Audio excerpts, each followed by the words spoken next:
Jared Polin, FroPhoto.com, and this is your photo news fix from Kenya, but with Dan, not me, because I'm looking at elephants right now. So here's Dan back in Philly. He's looking at you too.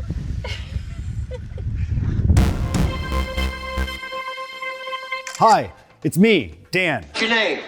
Dan. I'm back. And before I start this week's fix, let's throw it back to Jared for the plug. This fix is brought to you by me and the edit of this very cute puppy. Thumbs up for this cute puppy, by the way. Now, when I brought this into Lightroom, I did my normal edit first, which is add some contrast, tweak some colors, toss Skittles on it, but I didn't like the results. But then I went down FroPack 4 and happened upon copper tone with extra bronzer, and we bring the boom! It gave me a great starting point. A tweak or two later to the highlights and color, and this is the final result. Now here's the before and here's the after. If you're looking to give yourself a great starting point, like I did here, or to speed up your raw workflow, or you're just tired of other people's presets sucking, as you can see, ours do not suck. To check out FroPack 4 with 14 all-new custom Lightroom presets, you can head on over to FroPhoto.com/FroPack4. While you're over there, you can play with the sliders to see the befores and the afters, and if you decide to pick them up right now, they are currently on sale. Or you can grab the Grand Slam bundle, which includes FroPack 1, 2, 3, and 4, and save even more. First up, Kodak has stopped all film production. And if Jared was here, he would probably make some lame hipster joke. But he's not, so you don't get a joke. Nothing for you. Anyway, Kodak announced they stopped all film production while they seek to modernize their facility in response to higher demand for film. One of those hipsters who hangs out in coffee houses. Kodak's CEO said, "We're doing a shutdown in November, total shutdown. We've continued to invest in our manufacturing process while we need to shut down completely to bring light into the dark, right? Film is made in the dark." Nice dad joke, Jim. Anyway, the good news is the shutdown will not cause a supply shortage as Kodak ramped up production prior to flipping the switch. This is a good move for Kodak, as there's no denying people will continue to enjoy shooting and processing their own film. Not me. Yeah, because I don't do that shit. Speaking of developing your own film, Jared has his own darkroom here at the studio, aka the bathroom upstairs. Dinner was full. And said he hopes Kodak fixes the issue that causes metal to show up in his fixer. Nothing more pathetic than an aging hipster. If you shoot film and you're not a hipster, please let me know down below.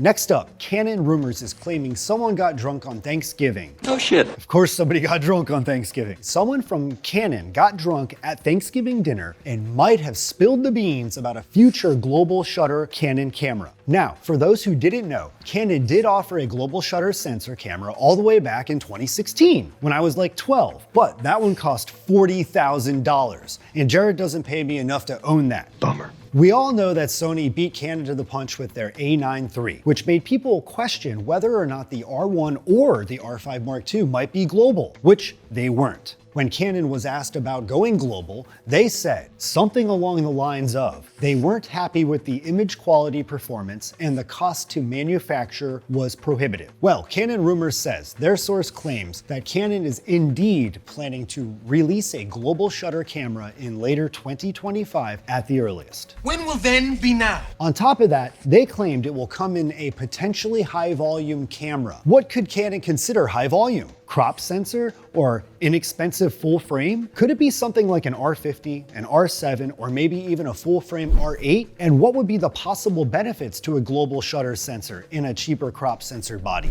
I don't know. Don't forget to tune in to this week's Raw Talk podcast from Kenya, where Jared sat down with Vanessa Joy to discuss the safari they're on, Safari. and this week's news. It should be out now on whatever platform you listen to your podcasts on. And finally, God, this is taking forever. Sorry, Steven. Nikon France jumped the gun and leaked the upcoming Z9 firmware update version 5.10 or 5.10 or 5.10 on Instagram. Phone call. I wonder who that could be. Hello?